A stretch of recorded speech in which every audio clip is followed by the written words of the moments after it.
खास करके आपने बहुजन समाज के युवाओं के जुबान से सुना होगा कि ऐसा कोई रावण नहीं बन जाता। रावण बनने के उसके पास जिगरा होना चाहिए, उनकी आवाज़ में वो झलक दिखनी चाहिए। वो चंद्रशेखर आज़ाद रावण आज दिखा दिए हैं। देख लीजिए, थोड़ा कैमरा घुमा के दिखा दीजिए। देख लीजिए चारों तरफ इंदिरा गांधी स्टेडियम में हम दिल्ली में देख लीजिए पूरा नीला है, और दिल्ली कहीं ना कहीं पूरा दिल्ली नीला है, और लाखों की संख्या में एक चंद्रशेखर आज़ाद रावण के एक आह्वान पे दिल्ली में पूरे देश से लोग आए हैं। देखिए बिहार से भी लोग आए हुए हैं। हम इससे जानेंगे कि बिहार में जिस तरह से लगातार दलितों पर अत्याचार हो रहे हैं, शोषण हो रहे हैं, केंद्र सरकार लगातार उनके अधिकारों को, जैसा आप लोगों का कहना है कि वो कुचलने का काम कर रही है, क्या इस आंदोलन से, चंद्रशेखर आज़ाद रावण के इस आंदोलन से कुछ सरकार को प्रभाव पड़ेगा? देखिए, सबसे पहले आपके तमाम दर्शकों को मेरा क्रांतिकारी जय भीम।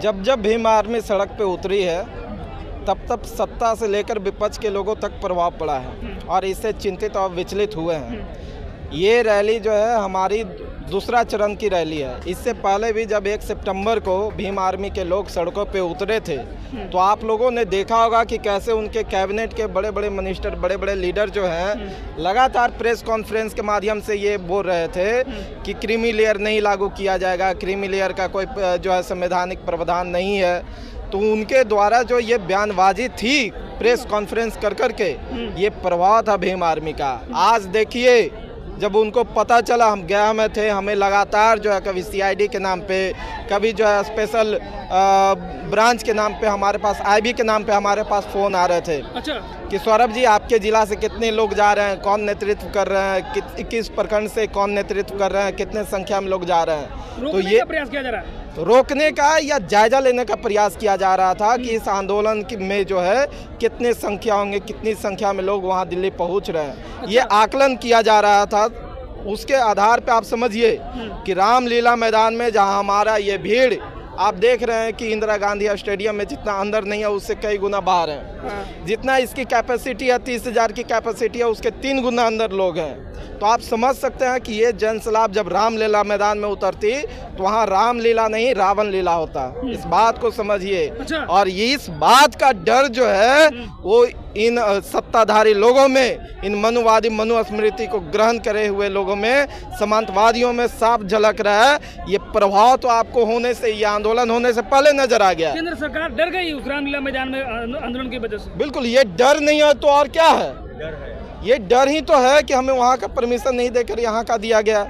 आप समझिए कि तमाम उनके ब्रांच, उनके शाखाएं लगी हुई थी कि कहाँ से कितनी संख्या जा रही है। ये डर ही तो है भीम आर्मी का, और ये भीम आर्मी ने साबित कर दिया कि अब इस देश में बहुत जल्द बहुजनों की राज आने वाली है। कैसे राज आएगा? आपके बहुजन समाज के कोई ऐसे नेता है, चिराग पासवान समर्थन करते लेकिन उनके लोग नहीं करते रोड पर। जीतन राम मांझी कहते, जीतन राम मांझी साफ वो उनके समर्थन में है।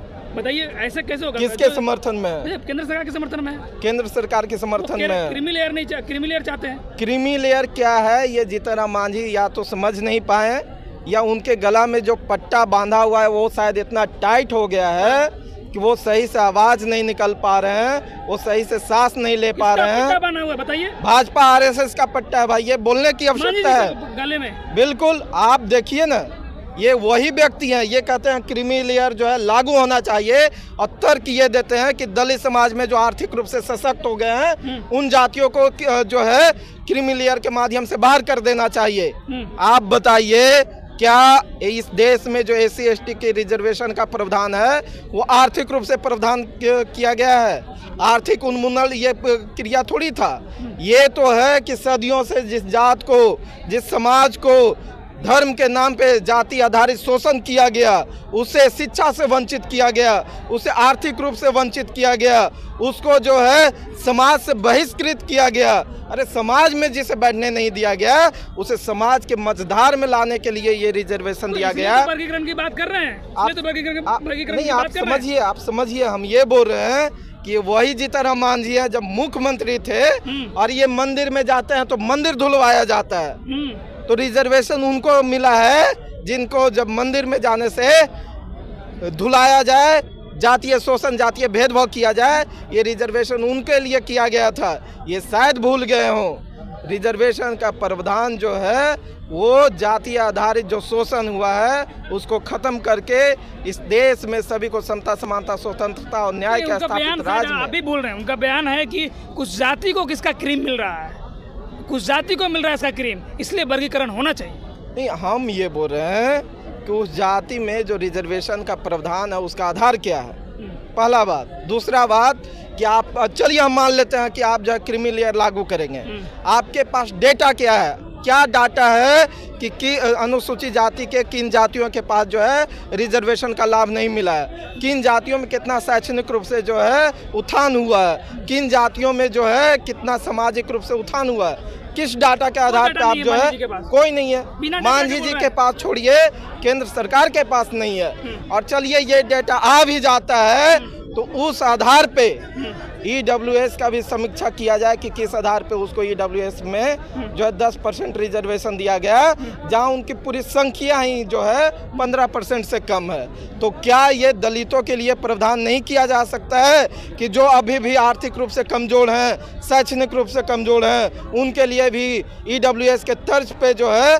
10% रिजर्वेशन का प्रावधान किया जाए। फिर गैर संवैधानिक बात कर रहे हैं आप, 10% आरक्षण EWS वाले को मिला तो आपको लोग कह रहे हैं कि भाई गैर संवैधानिक है, फिर जब आरक्षण है उसमें 10% बढ़ाने की बात आपके नेता खुद चंद्रशेखर आजाद कर रहे हैं। आप समझिए, हमने ये कहा कि समीक्षा EWS का भी होना चाहिए। अच्छा, और वो समीक्षा में अगर उनको लगता है कि ये देना उचित था तो फिर SC ST कम्युनिटी को भी 10% अलग से रिजर्वेशन का प्रावधान होना चाहिए, हम ये बोल रहे हैं। और अगर EWS गलत है तो क्रीमी लेयर भी गलत है। ये जो है संविधान का आर्टिकल 341 पढ़िए। और ये बात हम नहीं बोल रहे हैं, ये केंद्र सरकार के तमाम मंत्री आकर बोल रहे हैं। EWS सही है, संवैधानिक रूप से जो आरक्षण मिले वो सही है? बिल्कुल गलत है, बिल्कुल गलत है। ये जो है बिना जातीय गणना, बिना डेटा के आधार पे। फिर वही गलत क्यों करना चाहते हैं आप? नहीं, 10% अपने लोगों को फिर दिलवाना क्यों चाहते हैं आप? हम कह रहे हैं कि उस तर्ज पे मिलना चाहिए। अगर EWS सही है, EWS वाले को मिला, हाँ, अगर केंद्र को लगता है सही है तो अनुसूचित जाति को भी 10% रिजर्वेशन देना चाहिए। हम ये बोल रहे हैं अगर उसको खत्म किया जाएगा, आप जो SC ST कम्युनिटी का जो है जाति आधारित आप गणना करवाइए, आर्थिक आधारित गणना करवाइए, और उसके आधार पे आपको लगता है कि इन समुदाय को रिजर्वेशन का लाभ नहीं मिला है, आप वहाँ क्रीमी लेयर लगाइए। लेकिन उससे पहले आपको प्राइवेट सेक्टर में जो है रिजर्वेशन का प्रावधान करना पड़ेगा। उससे पहले आपको कॉलेजियम सिस्टम जो है गैर संवैधानिक नीति है उसको खत्म करना पड़ेगा। लैटरल एंट्री जो गैर संवैधानिक नीति है उसे खत्म करना पड़ेगा। NFS के माध्यम से आज भी हमारे समाज के हजारों की संख्या में जो है बैकलॉग लगे हुए हैं, आपको उसको भरना पड़ेगा। ये 2% का, ये 2% से कम नौकरियों में हमें रिजर्वेशन देके आप समझ रहे हैं कि कृपा किया जा रहा है। तो ये अब बहुजन समाज इस बात को समझ चुका है, अब मांगने का नहीं देने का काम करेगा। ये भीड़ जो है मांगने नहीं आया है, अब ये कह रहा है कि हम सत्ता में स्थापित होके आपको, जो जगदेव प्रसाद बाबू ने कहा था, बिहार के लेनिन कहे जाते थे कि 100 में 90 शोषित है, शोषितों ने ललकारा है, धन धरती और राजपाट में 90 भाग हमारा है। उस आधार पे आपको, अगर आपकी जनसंख्या 10% है तो 10% ही आपको इस देश के साधन संसाधन और जमीन में हिस्सेदारी मिलेगी। ये मांगने वाला नहीं। उतरने के लिए मना कर दिया, आपको पिंजरे में कैद कर दिया, स्टेडियम बंद कर दिया, खुले में आंदोलन करने नहीं दिया, आप सड़क पे उतरने की बात कर रहे हैं। चंद्रशेखर भाई को जब NSA लगाकर 9 महीना के लिए जेल में रखा गया था तो जेल से निकलने के बाद वो कहे थे कि शेर पिंजरे में ही अच्छे लगते हैं। जो गलत नीति रखते हैं, जो गलत सोच के साथ काम कर रहे हैं, उनके लिए शेर पिंजरे में ही अच्छे लगते हैं। जिस दिन ये बाहर आएंगे, इन तमाम गैर संवैधानिक नीतियों को तार तार करके चीरफाड़ करके रख देंगे। दलितों का नेता नहीं, सबसे पहले तमाम आपके चैनल के माध्यम से विपक्ष के तमाम कि विपक्ष में केंद्र सरकार में कहा जाता है केंद्र सरकार के बाद अगर विपक्ष का कोई नेता है तो राहुल गांधी है। तो क्या दलित SC ST OBC के लिए विपक्ष का नेता चंद्रशेखर रावण है? बिल्कुल, बहुजन समाज के लिए अगर कोई वास्तव में संसद से लेकर सड़क तक कोई संघर्ष कर रहा है, इनके हक अधिकार के लड़ाइयों को लड़ रहा है, मान सम्मान स्वाभिमान के लड़ाइयों को लड़ रहा है, तो माननीय एडवोकेट चंद्रशेखर आज़ाद जी ही हैं और इस आधार पे हम उनको नेता मानते हैं। हम नहीं, इस देश के तमाम बहुजन समाज के लोग उनको नेता मानते हैं। विपक्ष के नेता मान रहे हैं? बिल्कुल मानते हैं और हैं, मानते नहीं है भैया, हैं वो, हैं वो एक अकेला, बिल्कुल एक अकेला रावण, बिल्कुल। उन्होंने कहा कि उन जैसे मनुवादियों के सैकड़ों के भीड़ में आपका एक बेटा अकेला काफी है, जो आपके हर अधिकारों को सुरक्षित और संरक्षित करने के लिए संसद में अकेला है। लेकिन बहुत दिन तक वो अकेला नहीं रहेगा, वहाँ भी जय भीम के नारा, जैसे विपक्षी मजबूर हुए हैं कि जय भीम के नारा जो है संसद में मजबूरी में लगा रहे हैं, गूंज रहा है।